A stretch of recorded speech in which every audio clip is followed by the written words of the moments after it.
iman itu tidak sama dengan positivity. Tapi yang pasti, iman tidak bisa tumbuh di hati yang penuh dengan negativitis.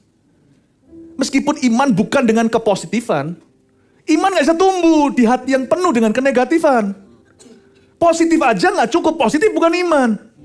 Tapi kalau Anda jaga gembur hatimu, itu tanah hati kualitasnya positif begitu. Apapun ditabur dalam firman, tumbuh 100 kali ganda. Karena itu orang Kristen yang negatif, yang busuk hatinya, susah kenal Tuhan.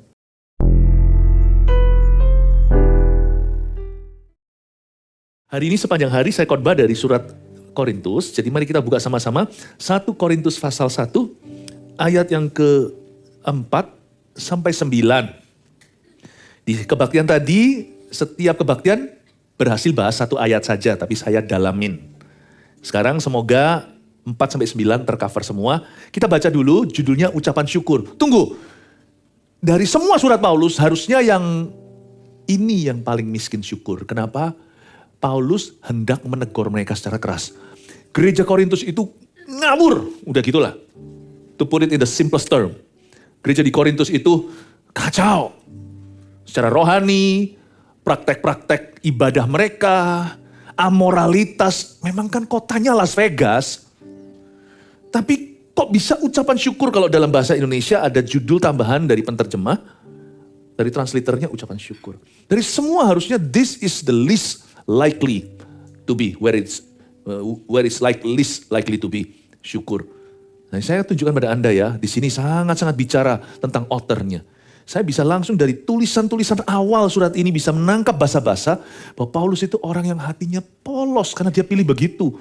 Dan dia hatinya positif bukan karena orangnya gak pernah ngadepi yang negatif. Tapi karena dia memilih demikian. Mari kita baca dulu ayat 4. Aku senantiasa mengucap syukur kepada Allahku. Karena kamu atas kasih karunia Allah yang dianugerahkannya kepada kamu dalam Kristus Yesus. Sebab di dalam Dia, kamu telah menjadi kaya dalam segala hal. Dalam segala macam perkataan dan segala macam pengetahuan. Sesuai dengan kesaksian tentang Kristus yang telah diteguhkan di antara kamu. Demikianlah kamu tidak kekurangan dalam suatu karunia pun. Sementara kamu menantikan penyataan Tuhan kita Yesus Kristus. Ia juga akan meneguhkan kamu sampai kepada kesudahannya. Sehingga kamu tak bercacat pada hari Tuhan kita, Yesus Kristus. Allah yang memanggil kamu kepada persekutuan dengan anaknya, Yesus Kristus Tuhan kita adalah setia. Sekali lagi, background story. Gereja Korintus itu perlu rombak total. Ini bukan tipe gereja yang perlu facelift. Ini gereja yang perlu betul-betul rombak totally. Ini kalau plastic surgery, wah cilaka, itu orang dengan gambar paspornya beda total. Semua gak keambil udah dari hidung, mata, everything salah. Tapi Paulus itu dalam tulisannya, makanya kalau baca Alkitab harus teliti dan telaten, jangan asal. Waktu kita baca gak perlu cari makna rahasia, gak usah ngeroh, tapi kita harus bisa nangkep esensinya, spiritnya. Di awal surat ini, Paulus itu stres seharusnya. Mendingan ya daripada renovasi gereja, lebih baik bangun baru gitu. Ini gereja bermasalah banget. Menurut saya, diagnosa dokter gitu ya. Ini lebih baik amputasi. Tutup aja. Tapi dia bisa seperti seorang ibu. Dirawat satu-satu. Ini hatinya luar biasa. Saya harap kita semua punya hati kayak Paulus. Orang itu jadi orang gak boleh innocent. Orang innocent tidak pernah lihat evil, gak pernah lihat kejahatan. Tapi kalau kita pernah lihat kejahatan, nah hati kita kecewa gak sama Tuhan? Kalau kita pernah dizolimi, hati kita itu kecewa gak sama manusia? Kita kepahitan gak? Mari kita belajar punya hati yang positif itu kayak apa. Kita lihat dulu ayat 4. Bermula sederhana. Aku senantiasa mengucap syukur pada Allahku. There we go. That's the key. Kita gak usah punya perfect heart. Gak usah punya hati yang sempurna. Apa ininya? Apa standarnya? Tapi kalau kita memelihara satu disiplin, yaitu bersyukur senantiasa, bermula dari itu, hatimu akan berubah, makin hari makin seperti dia. Aku senantiasa mengucap syukur, I always give thanks, bahasa Inggrisnya. Thanksgiving always to God. Kita tuh harus belajar terus bersyukur seperti orang yang komitmen cari salah orang gitu loh. Sama kalau kita dengar khotbah ya, kita tungguin keselip lidah cari salahnya, kita gak akan dapat apa-apa, karena kita memang fokus kepada kesalahan. Sama seperti mungkin dalam pernikahan yang tidak bahagia, selalu aja orang itu digocoh dengan perasaan Pasangannya itu selalu salah di matanya. Selalu cari kesalahannya. Kayak orang itu yang siap jadi jaksa penuntut di mana-mana. Seperti komitmen negatifnya, komitmenlah secara positif untuk cari kebenaran. Untuk cari bahan syukuran. Terus kita itu menggali. Belum ketemu di level ini, masuk lebih dalam lagi. Pasti gua ketemu. Sesuatu yang saya bisa syukuri. Ternyata itulah kebiasaan Rasul Paulus. Aku senantiasa mengucap syukur. Dia memulai surat yang berat ini dengan thanksgiving. Dia berkata, nggak cuma bersyukur, kalau dia bersyukur hal-hal lain ya bisa lah. Aku senantiasa bersyukur pada Tuhan tentang segala sesuatu kecuali kamu. Nah itu namanya nyindir. Aku bersyukur loh. Wah seorang istri, suaminya udah berbesar hati. Aku bersyukur loh. Ya, aku lihat coba. Suami orang itu baik loh. Suami orang itu baik. Tapi kamu lah, itu bukan syukur, itu nyinyir. Aku bersyukur kepada Allahku karena kamu, because of you. Wow, do you understand what this is all about? Gereja Korintus itu the worst church. In the worst city. Yet Paulus memulai dengan kata, aku selalu senantiasa Tuhan yang tahu. God knows that whenever I mention you in my prayer, I give thanks for you. You see, whatever you give thanks for could only get better, not worse. Even at the bottom of bad, if you can give thanks, it could only go up. Apapun yang kau syukuri hanya bisa jadi lebih baik. Karena Korintus memang tidak bisa lebih buruk. Tapi karena mereka punya Paulus, mereka beruntung, mereka hoki. Mereka punya seorang bapak rohani yang selalu syukuri.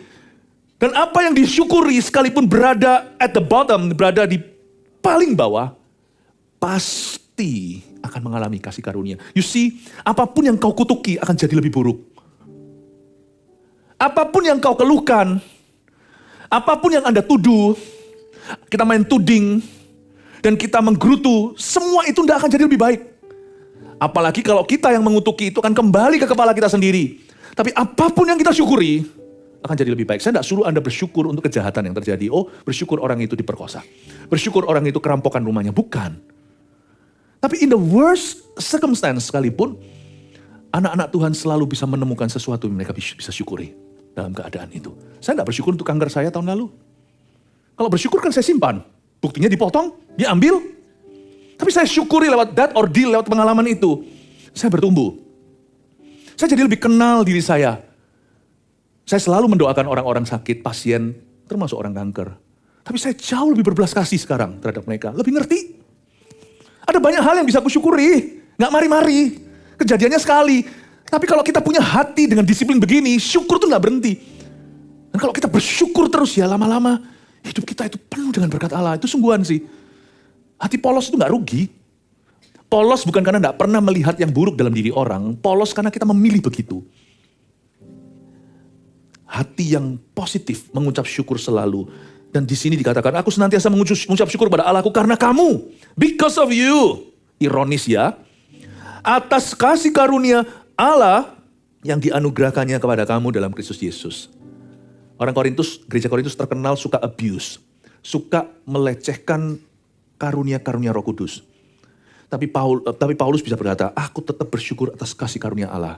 Kamu bisa melecehkannya, tapi waktu diberikan ke kamu itu murni. Dan untuk itu aku syukuri. Satu level sebelum rusak.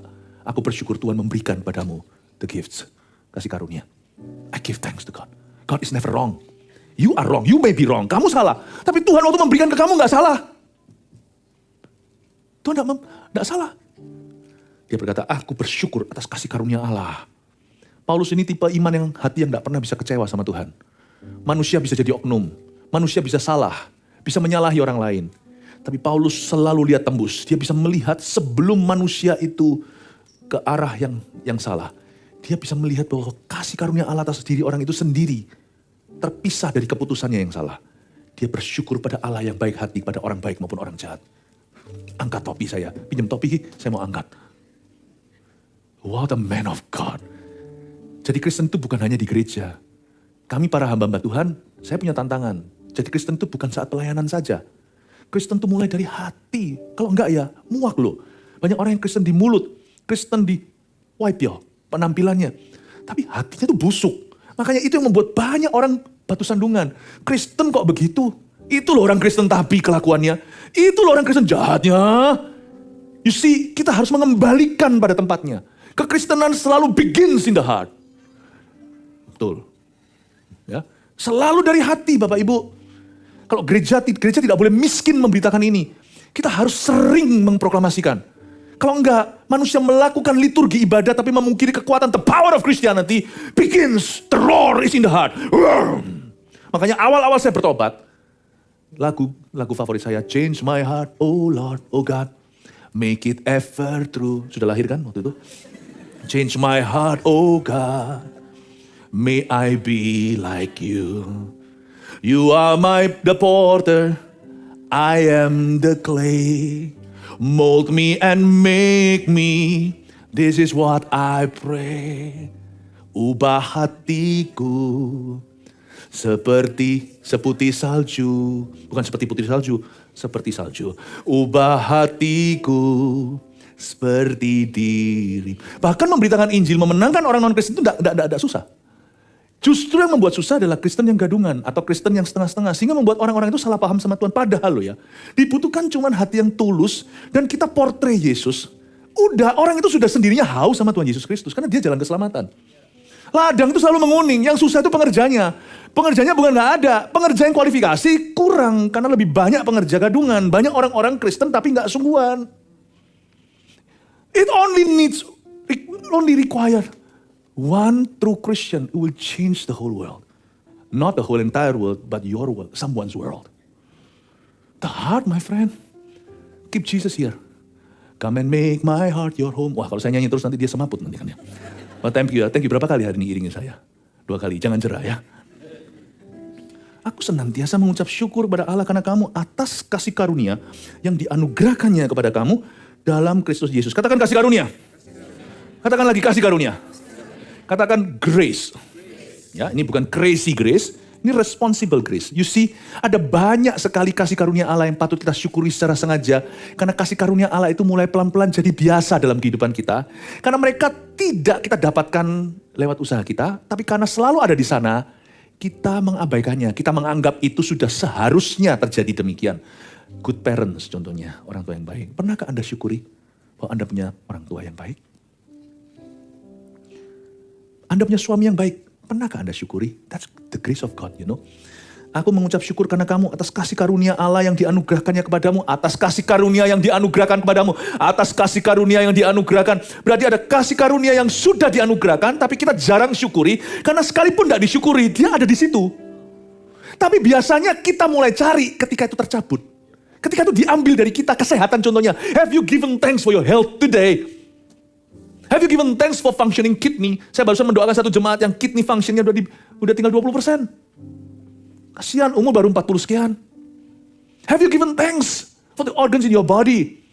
Atau kita baru bersyukur bukan untuk organ-organ dalam tubuh, tapi perhiasan di luarnya yang kelihatan. Tubuh lebih penting dari semua itu. Allah memberikan padamu anugerah kasih karunia yang tidak perlu Anda doakan, sudah ada di sana. Have you given thanks for your friends yang faithful to you? Kalau Anda tidak ke gereja, Anda dicari. Kemana lu? Waktu Anda lagi lemah, imannya segalanya. Lalu ada orang yang berkata, can I pray for you? Yang ajak ke CG itu loh, yang annoying itu loh. CG terus aja. Dunia lu CG aja kali. Think. Mungkin kita yang nggak ber-CG, belum ber-CG. Think. Kira-kira mereka lakukan itu untuk apa ya? Emangnya dapat apa di gereja kita orang ngajak CG itu? Member get member dapat reward gitu? Ada orang yang nyinyir member get member. So what? Be proud of our church. Our church, gereja kita adalah gereja yang member tidak puas di sini mau menjangkau jiwa. Gak usah minta maaf. Whatever they label us. Cara mereka ngomong aja dibengkokkan. Spirit kita benar karena belas kasihan. Pernahkah kita mikir kenapa orang-orang ini kepo banget? Karena mereka peduli sama you. Mereka mau imanmu maju. Mereka mau supaya di CG Anda gak sendiri. You don't do life alone. Mereka mau supaya Anda dengar firman. Mereka mau supaya ada pelayanan. Jangan dianggap annoying gitu. Ini terus tanya CG sampai suatu hari tanya, sudah per-CG? Sudah. Biar gak diajak lagi. Padahal gak pernah. Have you given thanks for this caring friends? Yang datang ke gereja gak puas cuman lu datang gak ada bedanya buat gua. Tapi they really want you. Dan mereka ingin sekali Anda untuk tertanam dan berbuah. Karena mereka tahu mereka sendiri alami gitu loh. Mereka itu berbuah. Beda gitu loh. Jadi jemaat biasa sama dimuridkan tuh mereka rasakan perbedaannya itu langsung di kehidupan pernikahan mereka. Langsung di kehidupan pergaulan mereka. Langsung cara mereka ambil keputusan setiap hari dalam hidup mereka. Dan demi masa depan mereka. Different, beda gitu. Rasanya seperti pengemis yang kelaparan ketemu roti. Aku mau kamu tahu sekarang di mana aku temukan roti itu. Aku mau kamu makan yang sama roti itu. Tapi roti itu bukan roti jasmani. Roti itu bukan roti yang sifatnya fisikal. Karena manusia tidak hidup dari roti yang begitu aja. Tapi dari setiap firman yang keluar dari mulut Allah. Aku mau kamu mengalami persekutuan saudara seiman ini. Ini bukan persekutuan doa. Ini bagi kehidupan. Aku kepingin. Have you ever given thanks for these kepo people in your life? Gara-gara saya dikepoin hari ini. Saya jadi orang Kristen, tahu gak? Dulu ada 2 kakak rohani yang terus saya benci banget sama mereka. Masa saya gak datang ke gereja itu langsung zaman dulu ya. Kartu-kartu. Dulu belum ada sosial media. Belum ada WA. Belum ada Facebook lah. Whatever semua itu. Saya nggak datang sekali itu ya, langsung datang kartu Hallmark. Di situ, how are you okay? Oke. Aku nggak datang sekali aja, lu kira gua mati? Itu ya saya sungguh-sungguh di absensi, tau nggak? Lalu kring, terus saya marah-marah. Suatu hari Roh Kudus tegur saya nggak tahu Roh Kudus sampai nanti saya baru mengerti setelah saya dewasa rohani bahwa itu Roh Allah. Waktu lagi ngamuk itu tiba-tiba ada pikiran terbesit di pikiran saya. Lu kira lu siapa? Kamu kira tuh kamu itu siapa? Gaya sekali. Jual mahal. Gak usah telepon-telepon lah rasanya. Udahlah, gak usah telepon-telepon. Waktu kita rasa kita dikejar semua orang tuh rasa semakin kita play hard to get lah. Tiba-tiba Roh Kudus berkata, saya tahu tuh Roh Kudus. Kamu kira kamu siapa? Diingini orang, dikejar orang. Dicari orang. Mereka hari ini kalau cari orang lain yang lebih lembut hatinya sudah dapat. Kamu keras sekali 2 tahun masih kejar-kejaran Tom and Jerry. Saya tiba-tiba sadar loh. Iya, saya pikir-pikir orang-orang ini juga gak mau, bukan minta sesuatu. Mereka dari keluarga-keluarga yang kaya. Beradalah. Mereka gak dapat apa-apa dari aku, cuma dapat trouble. Lalu kalau nanti aku ke gereja, curhatnya banyak. Nanti apa-apa, saya lebih banyak doakan. Saya jadi malu loh, saya jadi ingat. Iya ya, selalu mereka yang tanya, Philip, apa yang bisa didoakan? Saya gak pernah tanya sama mereka, apa yang bisa saya doakan? Saya gak tahu gimana berdoa dulu. Oh iya, ngerti ya. Have you given thanks for these people? For your church friends? Have you ever given thanks for your parents? Oh, not cool, parents. Mama, jangan malu-maluin aku di depan. Wah, papa, kayak rasanya papa mama itu gak ada artinya. Have you given thanks? Your parents are not perfect. Tapi mereka menghidupimu. Anda sekolah, pakai uang siapa? Have you given thanks? Itu yang disebut oleh Paulus, aku senantiasa mengucap syukur. Karena kasih karunia yang dianugerahkan. Kata anugerah itu sudah ada di sana. Sudah dianugerahkan, is there. But you rarely give thanks for these things. Saya baca ini ya, saya disentil sama Tuhan. Saya diingatkan selalu. Rahasia orang dipakai Tuhan itu bukan urapannya besar. Hatinya besar. Lanjut. Sebab di dalam Dia kamu telah menjadi kaya. Dalam segala hal. Dalam segala macam perkataan. Dan segala macam pengetahuan. Luar biasa. Ini ayat 5 saya bisa merasakan Paulus mulai berkata, on your mark, get set. Nanti setelah itu ayat-ayat berikutnya. Go! Teguran. Korintus ini penuh dengan teguran keras. Tapi Paulus memulainya dengan on your mark, get set. Dia memulai dengan sebuah komplimen. Dia mencari yang positif dalam diri jemaatnya di Korintus. Paulus itu bukan seorang rebuker. Above all, di atas segalanya, dia seorang encourager. Tujuan kita bahkan menegur seseorang itu bukan karena benci. Anak, contohnya anak buah, anak pelayanan, anak rohani. Kalau kita menegur itu, tujuan kita adalah membangun. Orang Kristen sudah tidak punya benci, karena sudah dipakukan di salib Kristus. Tapi kadang-kadang kita perlu masuk ke area tough love. Pastikan dalam tough love, dalam menjalankan kasih, yang harus dinyatakan lewat teguran. Pastikan motivasimu selalu adalah kasih. Saya nggak usah cerita lagi, di kebaktian sebelumnya tadi saya cerita ada satu insiden di restoran. Ada satu orang yang kelihatannya tuh anaknya, ini sama-sama orang dewasa, satu orang tua, itu mau pukul mamanya, tahu nggak? Kemarin kita lagi makan. Saya yang stop, saya kepoin padahal di negeri orang. Saya bilang please, yang sabar. Sabar. Ya. You see, kalau kita memang harus menegur seseorang, ini mungkin di dalam hidup Anda, mungkin di dalam parentingmu, atau terhadap orang tua, atau terhadap sesama dalam pelayanan. Jangan halalkan segala cara. Pikir-pikir metode yang terbaik. Rem dulu. Kalau kita lagi emosi, mendingan kita tahan. Rem dulu, susun kata-kata, pilih kalimat yang tepat. Nggak bisa pastor, kalau sudah begitu saya udah kalap. Kalau kalap jangan bicara. Nggak apa-apa kok. Teguran yang tertunda lebih baik daripada teguran yang kasar. Lemah lembut meredakan amarah.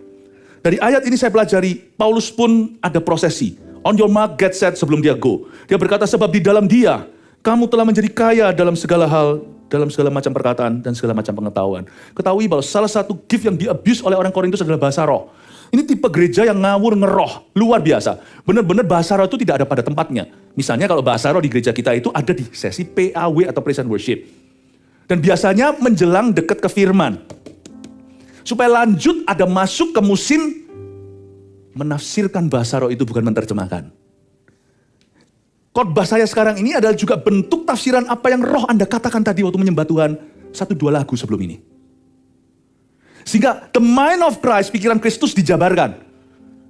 Seperti kitab Wahyu, barang siapa bertelinga hendaklah ia mendengar apa yang roh hendak katakan pada jemaat. Sehingga semua kita bisa mengerti, tadi waktu kita ngomong itu dan Roh Kudus berseru dari dalam jiwa dan roh kita dengan kata-kata bahasa yang tidak bisa dimengerti oleh manusia, itu roh hendak mengatakan apa ke akal budi kita nanti itu ditafsirkan lewat khotbah.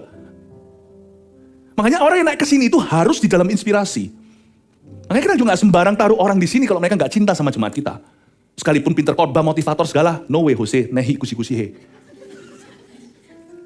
Makanya gembala itu yang paling tahu detak jantung domba, itu yang utama menunya. Makanya waktu naik ke atas sini itu, ini adalah tempat yang secret. Tempat bahasa roh di gereja kita itu ada penempatannya. Itu di dalam worship jemaat, lalu nanti kalau altar call misalnya, ada orang yang maju kan kita nggak kenal mereka satu persatu. Sekalipun kenal pun kita nggak tahu segala sesuatu. Waktu kita doa nanti kita berbahasa roh itu seperti seluruh gereja komitmen dalam kuasa Roh Kudus. Doakan orang itu tepat persis yang dia butuhkan tanpa kita tahu bisa gosip nanti. Mungkin dia ngalami sesuatu dalam seksualita, hubungan suami istrinya. Nah, kita nggak perlu tahu sejauh itu kecuali kalau Anda konselornya. Nah, kita sama-sama bisa berdoa. We can pray for people without knowing their problem specifically. Tapi gereja Korintus lain nih. Gereja Korintus itu bahasa rohnya waktu pengumuman. Untuk gaya-gayaan tunjukin siapa bahasa rohnya lebih banyak kosakatanya. Mungkin di depan sana Asher waktu ketemu orang ngomongnya itu bukan bahasa mereka bahasa Yunani sih. Bukan bahasa Yunani, bahasa lidah. Nah, orang tanya WC-nya di mana dibahas. Diberitahu pakai bahasa roh bisa kesasar dia. Pergi ke Johor Baru. Udah ngompol di celana. Mereka gaya-gayaan, they don't care about what you need, they just want to show off. Nah ini tipe gereja kayak gitu, coba lihat ya di ayat 5 on your mark get set-nya itu gimana Paulus. Kok bisa dia bilang sebab di dalam dia, Kristus, dia selalu Christ-centered. Waktu mau negur pun Christ-centered, terus centernya adalah Kristus. Sebab di dalam dia kamu telah menjadi kaya dalam segala hal. Dia berkata, I admit, I acknowledge, aku akui bahwa kamu Korintus, dari semua gereja-gereja yang ku rintis dan ku besarkan, termasuk Efesus, Petrus nulisin dari Efesus ke Korintus, termasuk gereja di Filipi, di Kolose, semua. Dari semua gereja-gereja, you may be just the richest church in terms of spiritual giftings. Dia mengakui dari semua ini, dia tidak mempertanyakan Tuhan. Tuhan nggak salah ya, Tuhan nggak salah perhitungan ya. Ini orang-orang yang paling kedagingan, yang paling nggak mature, yang paling kekanak-kanakan. Kok dikasih karunia yang lebih gede? Kadang-kadang kita nggak ngerti pikiran Tuhan. Kenapa orang yang nggak layak, orang kayak gitu kok dikasih Tuhan kesempatan untuk pegang harta demikian? We don't know God's grace. Tapi Paulus tidak mempertanyakan, dia mensyukuri itu. Dia berkata, sebab di dalam dia, Christ-centered kepada Kristus, kamu telah menjadi kaya dalam segala hal, dalam segala macam perkataan, dan dalam segala macam pengetahuan. Gereja Korintus itu begitu kuatnya hikmat marifat. Itu dia bisa punya spiritual knowledge luar biasa. Dia bisa tahu di sini ada orang begini, di situ orang begitu powerful, tajam sekali kasih karunianya. Cuman mereka bukan orang-orang yang paling tulus, bukan paling murni hatinya. Ujung-ujungnya mereka memanipulasi sesama manusia. Ujung-ujungnya mereka memanfaatkan orang-orang kaya. Gereja Korintus, putaya nggak terlalu baik. Nggak baik. Ini Kristen-Kristen yang membuat banyak orang itu kesandung. Gitu. Termasuk banyak sekali penginjil-penginjil, misalnya di televisi, yang membuat banyak orang jadi kecele, cegek. Gitu ya, bahasa Surabayanya membuat orang jadi, lu kok gitu? Pendeta kok demikian? Tapi Paulus itu nggak trauma loh. Sedangkan banyak orang yang melihat, orang yang berkarunia, kelakuannya tidak, lalu jadi anti karismatik. Bahkan tidak sedikit yang jadi kepahitan sama gereja, nggak ke gereja lagi. Paulus itu tetap memilih untuk polos hati. Sekalipun dia sudah lihat all kinds of evil di kanan kiri, dia tetap memilih untuk pandang Kristus sebab di dalam dia, Christ-centered. I see Christ in you. Though you are wrong in the way you handle his gifting, I see that Christ is never wrong in choosing someone. Angkat topi saya. I never see that the wrong is never Christ's bad, bukan salahnya Tuhan. Dan saya tahu Tuhan punya maksud. Nah, tugas saya di sini. Yang lainnya kepahitan sama kamu. Antara ikut gila sama Anda. Atau jadi antipati sama Tuhan gara-gara dirimu. Atau jadi oposisimu. Saya melihat Tuhan. Saya bantu kamu untuk jadi benar. Orang kayak gini tuh yang hatinya selalu dipilih Tuhan. Untuk membawa damai bagi orang lain. Orang ini selalu memposisikan diri sebagai bagian dari problem, bagian dari solusi, bukan dari problema. Dia berkata, sebab di dalam dia kamu telah menjadi kaya dalam segala hal, dalam segala macam perkataan, termasuk bahasa roh yang kamu terima. Dalam segala macam pengetahuan, termasuk semua hikmat marifat, termasuk khotbahnya, wah luar biasa. Ya. Khotbahnya bagus, tapi karakternya kurang. Dia bisa menggali firman, wah delivery-nya udah jangan ditanya. Tipe orang yang fasih lidah, yang membuat orang terpukau semuanya, seperti ada karisma, seperti ada sebuah wibawa waktu menyampaikan firman. Tapi motivasinya tidak terlalu tulus. Tapi aku tidak peduli tentang motivasinya. Kalau aku bersyukur kamu punya pengetahuan yang baik. Aku bersyukur kamu punya pewahyuan. Kamu punya cara pandang yang tiada duanya kalau membaca dan menjabarkan firman. I give thanks to God for all that gifts. Karena itu Bapak Ibu Saudara, mari kita biasakan sebelum kita tegur seseorang, selalu jangan tegur orang hanya demi menegurnya, membuktikan dia salah. Cari tahu dalam spiritmu sesuatu yang kau syukuri dari orang itu dulu. Kalau enggak, hatimu enggak akan iba. Kalau hatimu enggak iba, bahaya. Apa yang kita buka nanti mulut kita itu seperti tinta yang menggores kanvas. Bukan menghias, tapi akan merusak kanvas itu. I always give my mouth to God. Before I did, I give my heart first to Him. Karena itu Bapak Ibu Saudara hati-hati. Saya melihat terutama di negara-negara tertentu. Termasuk negara-negara yang strict misalnya sekolah gini. Kadang-kadang sama anak itu kita bisa sangat-sangat kasar, bisa sangat keras. Hati-hati. Jangan mentang-mentang karena kita adalah orang tuanya, kita bisa sembarangan. Tuhan itu selalu menguji hati. Pastikan hatimu itu selalu penuh kasih. Sebelum ada keluar kata teguran, sebelum ada kata-kata yang mengkoreksi, pastikan dulu Anda ucapkan. Gak ada salahnya sih, Anda puji dia dulu. Tapi harus tulus, gak boleh buat-buat, bukan untuk menjilat. Saya sebelum menegur seseorang, saya selalu akan memulai dan mengakhiri dengan satu pujian. Jadi rasio saya adalah 2 pujian untuk 1 teguran. Saya usahakan hal itu secara harafiah saya genapi, sekali-kali mungkin meleset dalam diri anak-anak saya. Saya selalu akan memuji. Kalau dunia psikologi mengatakan itu positive reinforcement. Jangan hanya tangkap maling waktu dia mencuri, tapi kalau dia tidak mencuri lagi, tolong tangkap dia, tapi jangan masuk penjara. Kasih bunga dan berkata, good job, you no longer are stealing. Saya belajar untuk memberikan komplimen sebelum, komplimen sesudah. Dari sisi pendidik, dari sisi pemimpin kita-kita, baik itu orang tua maupun pendeta. Maupun dalam perusahaan juga sama loh ya. Percayalah saya, dalam perusahaan sekalipun, di dalam dunia korporasi, money talks you see. Tapi don't you think that people only want money karena people have feelings. Nanti buktinya ketika perusahaan tertentu itu mengalami krisis, akan ada staff-staff yang loyal. Misalnya kalau PHK pun ada yang PHK dengan senang hati, ada yang nangis, bukan karena pesangonnya. Tapi aku udah kerja di sini 20 tahun, aku kerasan, aku mending ikut sama Tuhan. Daripada ikut sama siapa? Nanti Anda lihat ya, ternyata manusia tidak semua bisa dibeli dengan money. Ada hal-hal tertentu itu tetap hanya mempan dengan pujian dan perhatian. People have feelings, you know. Saya dengar-dengar, saya ini bukan orang-orang yang kalau khotbah gini terus pakai research apa, enggak. Tapi saya dengar-dengar seperti ada perusahaan tertentu di Jepang pada waktu mereka krisis, mereka semua willing to go unpaid. Perusahaan apa gitu loh, nama besar kok. Ya, mereka semuanya kencangkan pinggang untuk membangkitkan ini dulu, nanti delayed payment, enggak apa-apa untuk mereka. Karena mereka mau bangkitkan perusahaannya, karena mereka ternyata punya feeling untuk perusahaannya. Saya minta Anda untuk terapkan kalau Anda memimpin orang. Compliment before, compliment after. Sama terhadap suami, sama terhadap istri. Kalau kita pengkhotbah ini kelihatannya sering kali dipuji ya, salah. Tapi pujian yang mempan itu adalah pujian dari dekat. Sing thank you, you have blessed me today. Itu jauh dengan personal, dengan dekat, dari range yang dekat itu jauh lebih berguna daripada cuma semua orang berkata, oh, bagus, bagus. Kita ini public figure itu lebih jarang dapat personal compliment, tahu kan Anda? Saya enggak gini terus minta ya, habisin satu-satu datang ke saya, terima kasih. Saya enggak mancing ya. No need, I don't need that. Cuma saya mau beritahu Anda, jangan asumsi bahwa semua orang itu yang penting, oh dia sudah tahu kok, istriku sudah tahu aku cinta sama dia. Kalau aku enggak cinta, mana aku sekarang? Kasih dia 2 anak. Yang dia ngelahirkan kok, sana yang klaim-klaim. Kalau aku enggak cinta kan, aku enggak akan. No, you have to 表达. Ini harus 表达. Harus diekspresikan.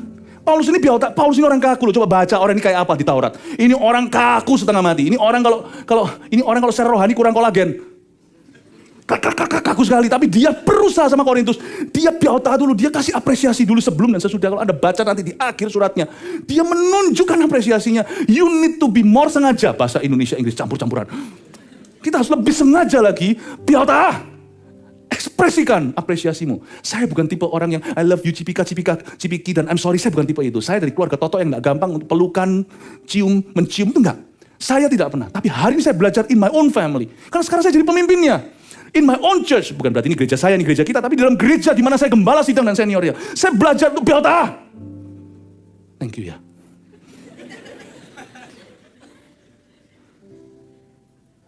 Karena manusia bukan robot. Di dalam hati mereka butuh. Cuman dari sisi resipiennya, penerimanya, jangan manja ya. Jangan jadi generasi strawberry, dikit-dikit perlu healing. Apa-apaan sih? Healing dulu. Itu tipe sekarang ya, saya nggak ngomong Gen Z, Gen apa, generasi kita semua sama aja, sami mawon. Ada tipe orang yang begitu manja ya. Sekali ditegur langsung hayu. Kayak ditegur, kayak ayam gitu, gitu langsung mati. Nggak usah. Kalau dari sisi penerimanya, jadi robot aja. Saya nggak usah dipuji, saya bisa jalan 40 tahun tanpa dipuji. Saya nggak usah dipuji, nggak usah ditepuk tangan nih. Nggak usah dikasih komplimen, nggak usah begitu, good job. Saya nggak usah. Saya jalan terus, karena saya tahu pujian saya datang dari Tuhan. Oh yang menter lah, kalau dari sisi penerima. Tapi dari sisi pemberi, jangan kasih excuse, jangan kasih alasan. Kalau Anda memberi, jangan berkata, yang penting Tuhan kasih tahu hatinya. Kalau Anda ada di tangan Anda untuk bisa diberikan, jangan berkata Tuhan, kasihkan. Tapi dari sisi kita yang menerima, jangan ekspektasi sama manusia, jangan mengharap sama orang. Kecewa nanti Anda. Jangan jadi generasi strawberry. Ditegur sekali, langsung pindah gereja. Tegur sekali, langsung pindah perusahaan. Quit the job. Dimarahin sama papa mama sekali aja.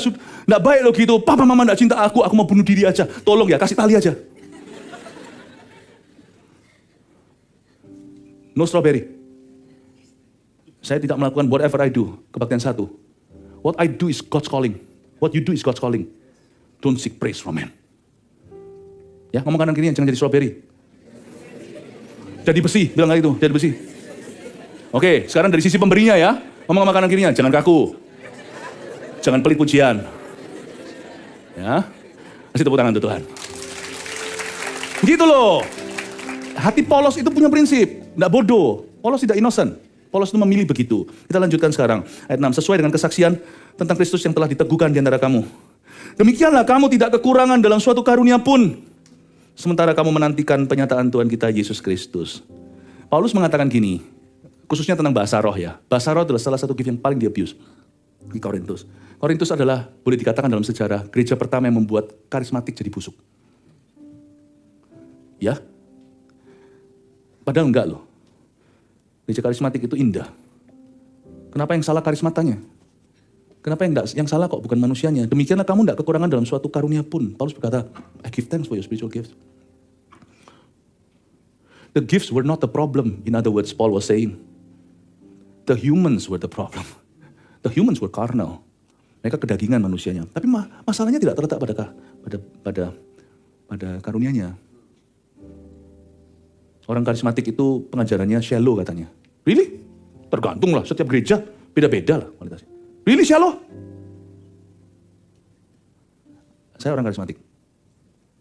Ayo bahasa Surabaya. Satu ayat tak jabarkan sehari ya. Saya bisa as deep as you are ready for it. I will be deeper than you. Shallow. Kenapa ya orang itu kok suka generalize, kok suka melabel? Karena manusia cenderung tidak objektif ketika hatinya kecewa. Bapak Ibu Saudara, Paulus berkata, demikianlah kamu tidak kekurangan dalam satu karunia pun. The gifts were beautiful. Karunianya indah. Dia bukan tipe yang lihat orang gitu. Untungnya Paulus itu sudah kenal Roh Kudus sendiri. Jadi waktu dia lihat Korintus, kan Korintus dia yang rintis. Tapi andai kata kalau dia orang baru ya mungkin bisa dimengerti kalau mereka kan trauma. Nah, kelihatan mereka nggak keruan gitu pakai kasih karunia. Tapi Paulus coba Anda baca di 1 Korintus 14, nanti lah 1 Korintus 12 tentang karunia-karunia Roh Kudus, 14 karunia-karunia supranatural, 14 tentang bahasa roh penggunaannya. Kalau Anda baca ya, dia berkata, I speak in tongues more than all of you.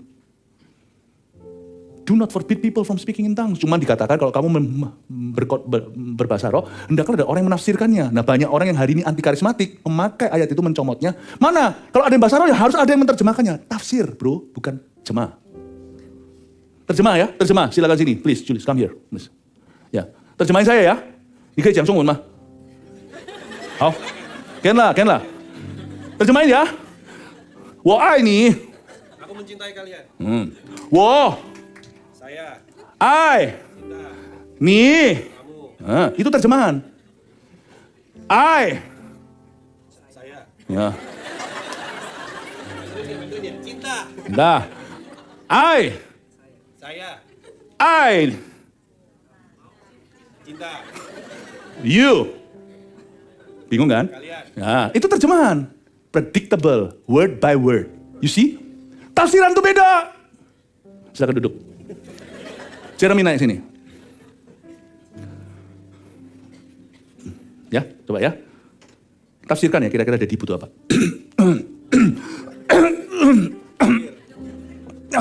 Butuh air. Ya tahu. Ampuni anakku Tuhan. Mana ada saya ngomong air? You think bahasa roh itu just saying something? Or biauta, expressing your spirit to God. In such a way, a baby would cry. Misalnya Daddy adalah baby. Someday you will have a children too, right? By the way, anak saya masih single, doakan ya. Saya altar kok, siapa yang mau sama Jeremy? Contoh ya, someday, if you have a baby ya.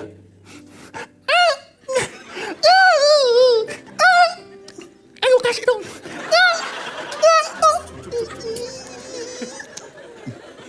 Does mean milk? Or is an expression for milk? Don't judge a baby just because he doesn't say clear words. Don't judge Christ's babies. They are expressing their spirit to their God. Thank you, Jeremy. Ya.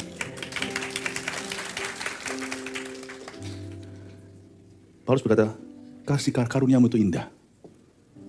Ya, let me teach you how to use it. Beautiful, isn't it? Beautiful, isn't it? Dia tidak jadi anti karismatik. Dia berkata, tapi kamu harus ngerti penempatannya. You have to have a good leadership in the church to know what it is for. When it is most useful. Luar biasa. Aku tidak jadi anti karismatik, tapi aku jadi bagian solusi dari persoalan ini. Bukan jadi orang yang nyinyir, nyerca, cemooh, menyibir. Tapi menjadi orang yang berkata, gini loh. I know the Holy Spirit. I speak in tongues more than all of you. This is how you have to do it. I teach you. Barang siapa berbicara, harus ada yang menafsirkan, harus ada pengkhotbah. Tidak bisa cuma begitu aja lalu jemaat pulang ke rumah.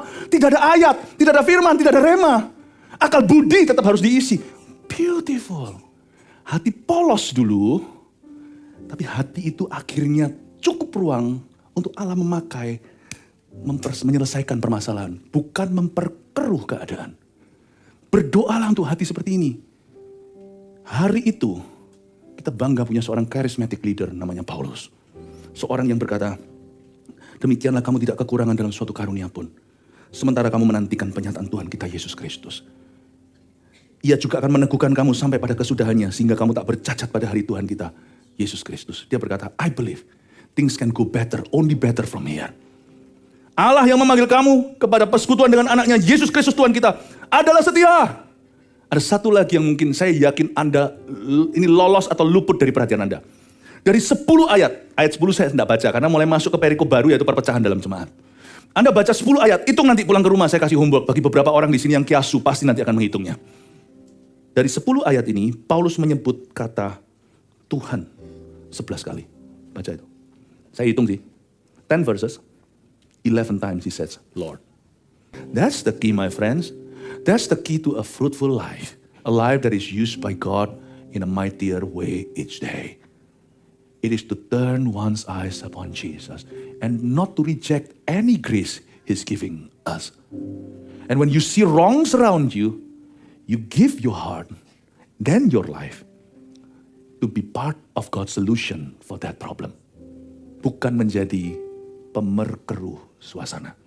Kalau kita bisa menjadi seperti itu, I'm sure our lives, hidup kita akan bear more fruit di depan. Hati yang polos dan hati yang positif ternyata sangat diperlukan. Kita lihat sekarang Paulus gimana dia menata hatinya. Saya jadi ingat kata Amsal, jagalah hati dengan segala waspada. Dari sana mengalir kehidupan. Paulus itu begitu menjaga hatinya. Saya tidak bicara tentang positive thinking loh ya. Saya bicara tentang hati yang begitu positif, iman tuh gampang tumbuh. See, Iman itu tidak sama dengan positivity. Tapi yang pasti, iman tidak bisa tumbuh di negara. Di hati yang penuh dengan negativities. Meskipun iman bukan dengan kepositifan, iman gak bisa tumbuh di hati yang penuh dengan kenegatifan. Positif aja gak cukup, positif bukan iman. Tapi kalau Anda jaga gembur hatimu, itu tanah hati kualitasnya positif begitu. Apapun ditabur dalam firman, tumbuh 100 kali ganda. Karena itu orang Kristen yang negatif, yang busuk hatinya, susah kenal Tuhan. Dan gara-gara dia banyak orang gak mau mengenal Tuhan. Tapi kalau hati kita itu kita bisa biarkan tulus. Gampang sekali, apapun ditabur. Gak high maintenance orang gitu. Paulus ini low maintenance banget. Lu kasih apapun dia syukuri. Ini orang low maintenance. Sungguhan. Ini tipe orang yang berkata, aku tahu apa itu kelimpahan. Aku tahu apa itu kekurangan. Kapal karam pernah, kelebihan pernah. Aku punya segala-galanya, tapi juga tidak punya apa-apa. Orang ini bukan orang pelin-pelan, tapi orang yang low maintenance. Orang yang gampang dipuaskan.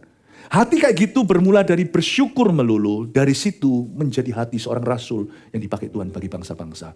You want to be used by God? It starts from the heart. Be childlike my friend. Jadi seperti anak kecil. Pernah nggak Anda kalau sudah sekarang nih? Saya dulu tuh makan, waktu kecil suka makan tuh loh, kulit jeruk gitu loh. Pernah nggak? Kita yang masih usia sesaya gini ya, atau lebih tua kan pasti tahu kan dulu zaman anak-anak sekarang, kalian punya makanan tuh nggak enak. Zaman-zaman kita tuh makanan tuh seru banget. Di sekolah dulu waktu di Indonesia tuh kulit jeruk, makan enak sekali. Makan apa? Lah saya kemarin sempat nemu makanan-makanan jadul itu, vintage itu. Diorderkan oleh seorang di gereja, diorderkan online, ketemu saya lihat, ini kulit jeruk, ini enak atau makan, lah nggak enak. Tahu kenapa? Karena dulu saya masih kecil, mulut belum coba segala. Makan gitu enak, manis tuh manis sekali. Ya, asam tuh asam sekali. Wah, rasanya nano-nano di sini. Sekarang makanan sudah manca dunia. Makan gitu kok gak enak ya? Kenapa dia berubah kualitas? Teman saya orang di gereja berkata, bukan berubah kualitas. Pak Philip aja yang tahu makan enak sekarang. Oh iya. Hatimu jangan keenaan. Lu maintenance saja. Kekanak-kanakan. Hati anak kecil. Mudah dipuaskan. Easy to please. Are you hard to please? Kalau dalam gereja mesti begini. Kalau begitu, orang kalau hatinya itu polos. Sedikit aja firman. Dia dapat segalanya. Nggak perlu pakai melucu, nggak perlu pakai begini. Baca Alkitab aja senengnya luar biasa. Saya berada di satu negara, nggak bisa saya sebut namanya. Saya ngomong sama 3.000 pemimpin dari ratusan kota. Bersembunyi di pegunungan, takut ditangkap. Saya cuma baca Alkitab, belum saya jabarkan. Penuh Roh Kudus ujung ke ujung, pertama kali berbahasa lidah. Tumpang tangan pun saya belum cuma angkat tangan gini, orang sudah seperti disambar halilintar. Wush, ujung ke ujung, kepenuhan Roh Kudus. Baru baca ayat, belum saya jabarkan. Listen to me my friend, don't be a hard to please Christian. Hati polos itu low maintenance. Yang penting hati kita itu rindu melayani, bukan untuk dilayani. Rindu mengasihi, bukan untuk dikasih. Rindu memuji, bukan untuk dipuji. Amin. Kalau Anda punya hati seperti itu, you are God's true church and you are a true Christian. I hope we will be like that more and more each day. Amin. God bless you, love you so much. I hope you're blessed. Mari kita berikan tepuk tangan untuk Tuhan.